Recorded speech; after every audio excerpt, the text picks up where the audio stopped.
Right in the heart of downtown Spokane, there's a small brick building with quite the reputation.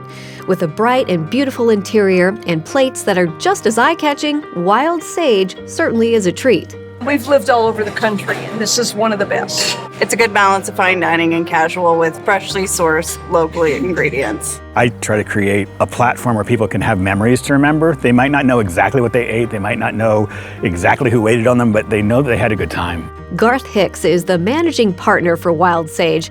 They describe themselves as farm to table, which might explain the change of scenery today. We are not at the restaurant, as you can see, so tell me where we're at. Right now, we're just outside Spokane at Casa Cano Farms, who's one of our main purveyors of vegetables that we've had a partnership with for a dozen years now. They've been a really big part of our success. Why do it at the restaurant? We can do it at the farm. You know, it's kind of a cool spot. It's fresh, it's locally sourced. The food is fantastic.